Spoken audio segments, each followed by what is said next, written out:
मैंने भी एग्ज़ाम दिया जिसमें 15 कंप्यूटर के क्वेश्चन थे। तो चलिए देखते हैं कौन से क्वेश्चन थे और लास्ट में बताऊंगा कितने क्वेश्चन करेक्ट हुए और कितने क्वेश्चन रॉन्ग हो गए। तो चलिए शुरू करते हैं। तो पहला क्वेश्चन ये था कि a set of instructions in sequential manner telling the computer what to do is called. Option था इंस्ट्रक्टर, कंपाइलर, प्रोग्राम, कीबोर्ड। मतलब बोल रहा है एक सेट ऑफ इंस्ट्रक्शन, मतलब इंस्ट्रक्शन का सेट होना चाहिए जो कंप्यूटर को बोलता है क्या करना चाहिए और क्या नहीं करना चाहिए। तो इसका आंसर होगा प्रोग्राम। प्रोग्राम जो है वो सेट ऑफ इंस्ट्रक्शंस होता है। ठीक है। दूसरा क्वेश्चन है electronic components predominantly used in first generation computer were। तो प्रथम पीढ़ी के कंप्यूटर के मुख्य रूप से इलेक्ट्रॉनिक घटक प्रयुक्त होते थे। तो पहला ऑप्शन है मैग्नेटिक ड्रम, दूसरा है ट्रांजिस्टर, तीसरा है वैक्यूम ट्यूब, चौथा है आईसी। तो इसका करेक्ट आंसर होगा वैक्यूम ट्यूब, क्योंकि फर्स्ट जनरेशन के कंप्यूटर में वैक्यूम ट्यूब यूज होता था। ठीक है। दूसरे में फिर ट्रांजिस्टर यूज हुआ, तीसरे में आईसी यूज हुआ, फिर चौथे में एलएसआई यूज हुआ, लार्ज स्केल इंटीग्रेटेड सर्किट। तीसरा क्वेश्चन है a source program is directly converted to .exe file by which of the following. मतलब एक सोर्स प्रोग्राम जो है, a source program is directly converted to exe file by which of the following। तो निम्न में से किसके द्वारा एक स्रोत प्रोग्राम सीधे .exe फाइल में परिवर्तित कर होता है। तो पहला ऑप्शन है कंपाइलर, दूसरा है इंटरप्रेटर, तीसरा है असेंबलर, चौथा है लिंकर। चौथा क्वेश्चन था which protocol is commonly used on internet to exchange file. मतलब फाइल के अदला बदली हेतु इंटरनेट पर सामान्यतः किस प्रोटोकॉल का उपयोग किया जाता है। तो पहला ऑप्शन है टेलनेट, दूसरा है गॉफर, तीसरा है एफटीपी, चौथा है एसपी। तो आपको पता है कि एफटीपी जो होता है फाइल ट्रांसफर प्रोटोकॉल होता है। तो फाइल को ट्रांसफर करने के लिए जो प्रोटोकॉल यूज करते हैं तो उसको एफटीपी बोलते हैं। प्रोटोकॉल जो होता है वो सेट ऑफ रूल्स होता है। ठीक है। इसका आंसर होगा एफटीपी। पांचवा क्वेश्चन है which of the following command is used to add hyperlink. तो हाइपरलिंक ऐड करने के लिए कौन सा कमांड यूज करते हैं। तो ऑप्शन है Ctrl+F, दूसरा है Ctrl+K, तीसरा है Ctrl+B, चौथा है Ctrl+V।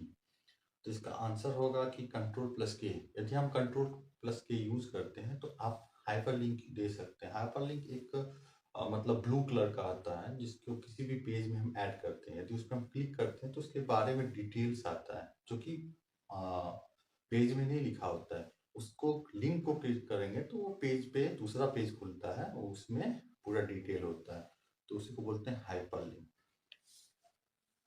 The type of memory which is fast and temporarily store the data which are immediately required for use is called। मतलब मेमोरी का वह प्रकार जो तीव्र है और अस्थायी रूप से त्वरित वंचित आंकड़ों को संग्रहित करता है, तो कौन सा होगा।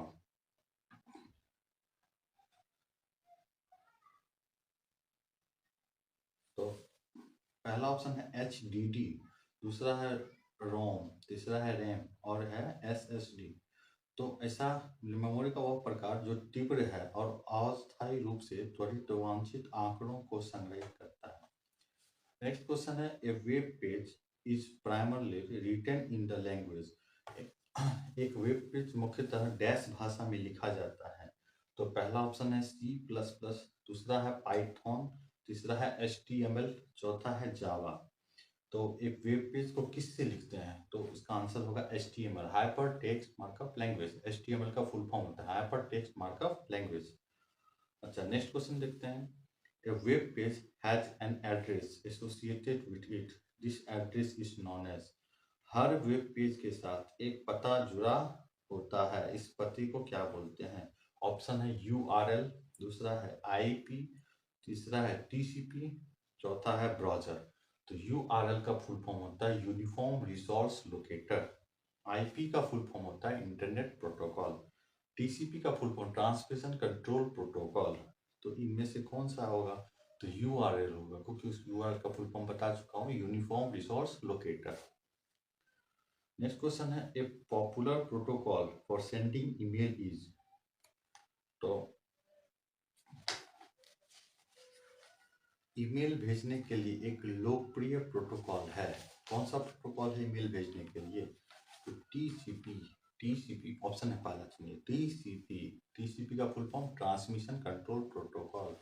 बी, ऑप्शन बी है UDP, user datagram protocol.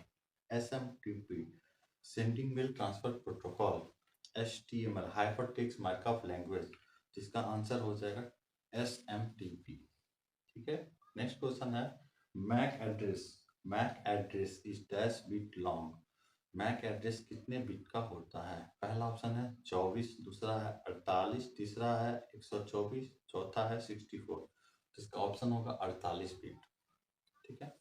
Next question है, temporary storage area that compensates for differences in data rate and data flow between devices is known as. पहला ऑप्शन है बस, दूसरा है चैनल, तीसरा है मॉडेम, चौथा buffer.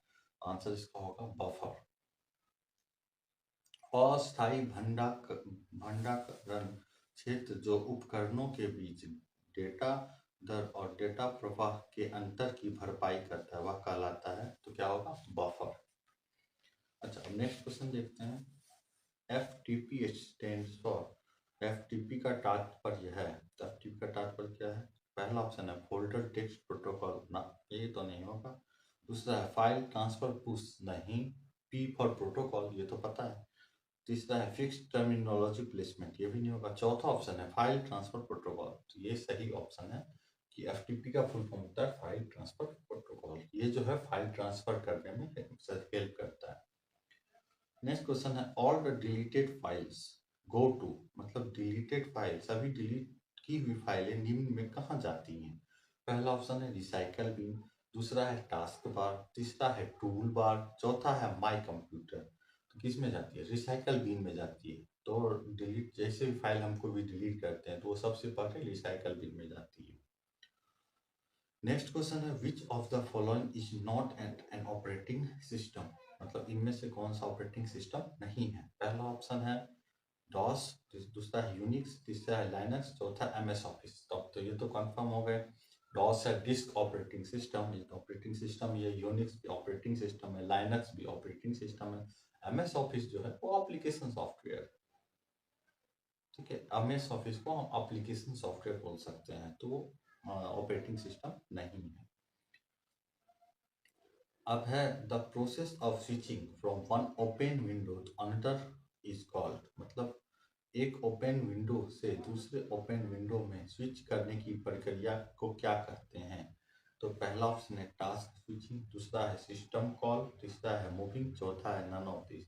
तो यहाँ दैट वो ही रहा है कि एक विंडो से दूसरे विंडो में ट्रांसफर करने की प्रक्रिया, तो इसको क्या बोलेंगे? Task switching.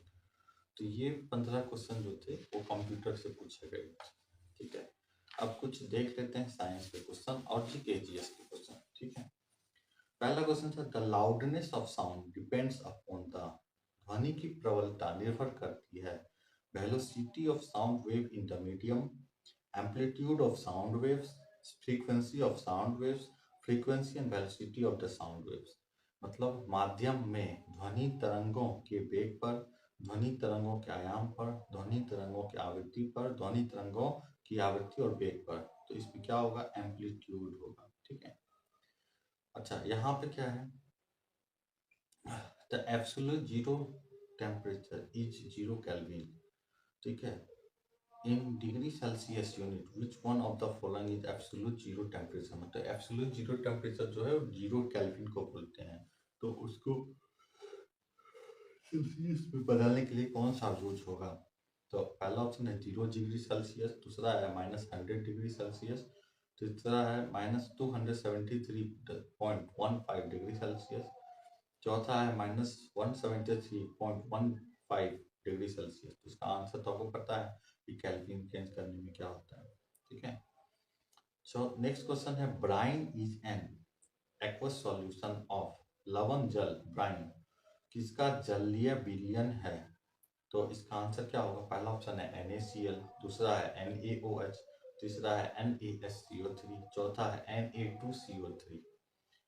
अच्छा, अब नेक्स्ट क्वेश्चन है blood is a type of, रक्त एक प्रकार का।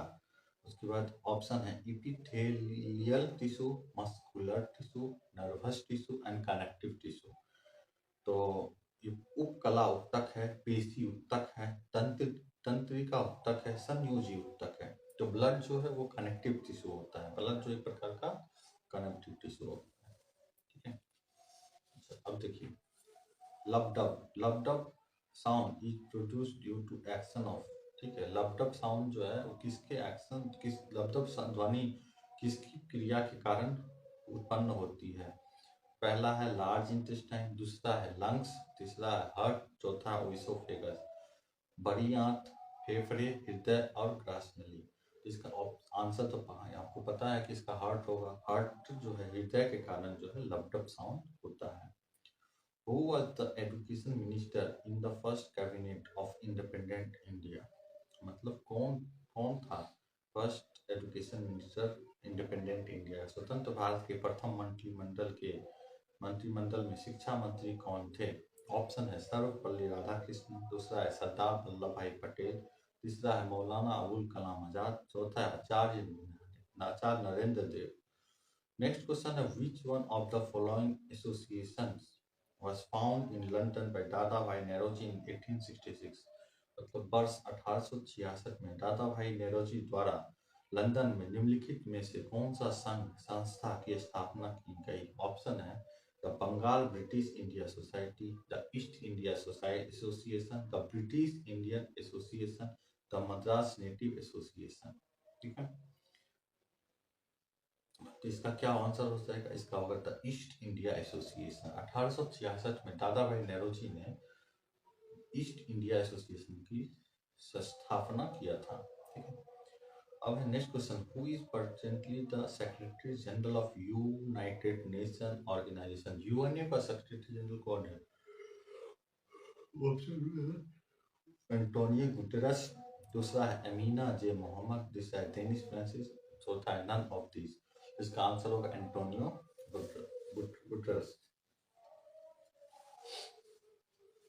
नेक्स्ट क्वेश्चन है जेलेप ले पास, जेलेप ले दर्रा कहाँ स्थित है?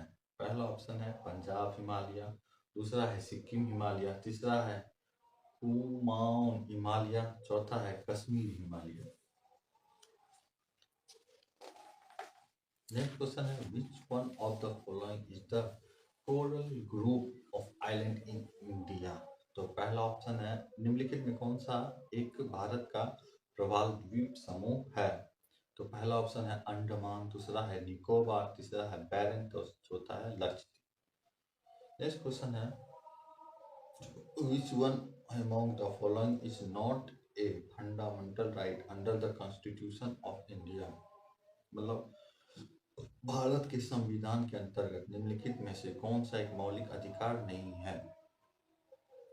पहला ऑप्शन है राइट टू इक्वालिटी, दूसरा है राइट टू फ्रीडम, तीसरा है राइट टू सिटीजनशिप, चौथा है राइट अगेंस्ट एक्सप्लॉइटेशन। मतलब समता का अधिकार, स्वतंत्रता का अधिकार, नागरिकता का अधिकार, शोषण के विरुद्ध अधिकार। नेक्स्ट क्वेश्चन है the basic structure doctrine was enunciated by the Supreme Court during the. पहला है गोलकनाथ केस, दूसरा है मेनका गांधी केस, तीसरा है केशवानंद भारती केस, चौथा RSR बोमई केस। मतलब आधारभूत संरचना सिद्धांत बेसिक स्ट्रक्चर डॉक्ट्रिन उच्चतम न्यायालय द्वारा किस मामले के दौरान निरूपित किया गया? तो ये तो ऑप्शन बता ही दिए हैं। नेक्स्ट क्वेश्चन है which among the following was not a member of drafting committee of constitution of India? तो इनमें से कौन भारत के संविधान की प्रारूपण समिति का सदस्य नहीं था? पहला ऑप्शन है BR अम्बेडकर, दूसरा है KM मुंशी, तीसरा है कृष्ण स्वामी अय्यर, चौथा है MK गांधी। लास्ट क्वेश्चन जो है जीके का which one of the following is not an Asian member? तो निम्नलिखित में कौन सा एक एशियन का सदस्य नहीं है? पहला ऑप्शन है कंबोडिया, दूसरा है लाओस, तीसरा है म्यांमार, चौथा है ताइवान। इनमें से कौन सा एशियन सदस्य नहीं है। तो ये सारे जो क्वेश्चन थे कंप्यूटर और जीके के क्वेश्चंस थे। आई होप आपको अच्छा लगा होगा। तो चैनल को लाइक करें।